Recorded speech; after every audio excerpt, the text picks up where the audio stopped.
Good morning everyone, welcome back to my channel and welcome to another study blog. তো কেমন আছো সবাই? আশা করছি ভালো আছো, আর আমিও খুব ভালো আছি।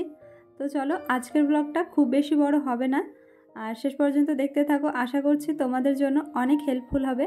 সো আজকের ব্লগে আমি তোমাদের সাথে শেয়ার করব আমি কিভাবে রিভিশন করছি, অ্যান্ড কিছু ইম্পর্টেন্ট টপিক শেয়ার করব হিস্ট্রি অ্যান্ড কারেন্ট অ্যাফেয়ার্স থেকে, যেগুলো আমি পড়ছি। তো চলো আজকের ব্লগটা শুরু করি। আজ 26শে মে মঙ্গলবার, আর লাস্ট দুদিন থেকে আমি টার্গেট পূরণ করতে ব্যস্ত ছিলাম। তো সেই জন্য মক টেস্টও দিইনি, আর কিছুই রিভিশন করা হয়নি।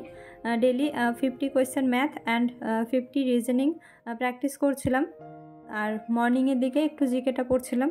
তো এইভাবে পড়াশোনা করেছি দুদিন, আর আজকে আমার টার্গেট আছে পুরো হিস্ট্রিটা কমপ্লিট করার। জানি হবে না, কারণ এত কম সময়ে পুরো হিস্ট্রি কমপ্লিট করা পসিবল নয়। তো চলো, তাও চেষ্টা করছি। অ্যাজ আমি তোমাদের সাথে লাস্ট ব্লগে আমার 50 ডেজ স্ট্র্যাটেজি শেয়ার করেছিলাম। তো টু বি অনেস্ট, 50 ডেজ স্ট্র্যাটেজির মধ্যে কতটুকু কি কমপ্লিট করতে পেরেছি তোমাদের আমি বলেছিলাম নেক্সট ভিডিওতে জানাবো। তো 50 ডেজ স্ট্র্যাটেজির মধ্যে আমি ফার্স্ট কিছুদিন খুব ভালোভাবে পড়ছিলাম, বাট মাঝে একটু ডিস্ট্র্যাক্ট হয়ে গেছি। আর লাস্ট দুদিন আমি নিজের মতোই পড়াশোনা করার জন্য একটু স্ট্র্যাটেজি থেকে সরে এসেছি। তো যাই হোক, আজকে হিস্ট্রিটা রিভিশন করা প্ল্যান আছে। তো চলো, কতদূর কমপ্লিট করতে পারি দেখা যাক।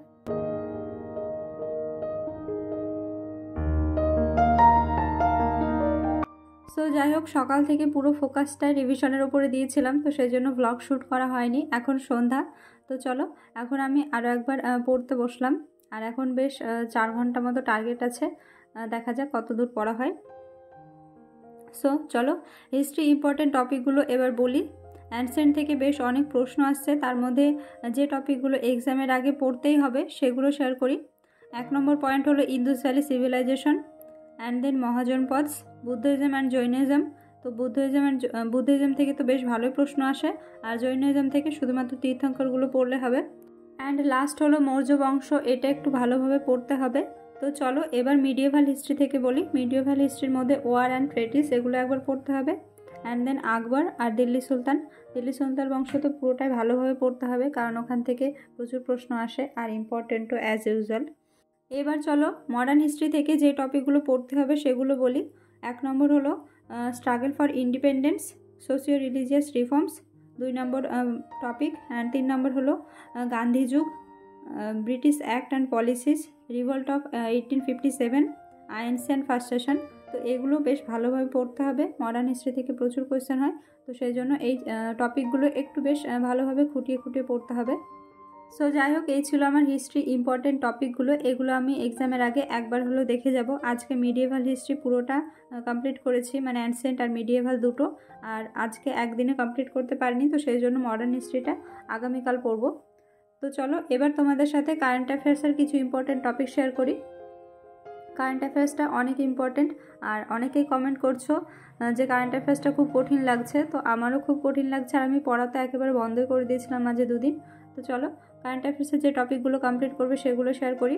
1 নম্বর হলো স্পোর্টস, 2 নম্বর বুকস অ্যান্ড অথার্স, 3 নম্বর অ্যাওয়ার্ডস, 4 নম্বর হলো অ্যাপয়েন্টমেন্টস, অ্যান্ড 5 নম্বর হলো স্টেট অ্যান্ড সেন্ট্রাল স্কিম।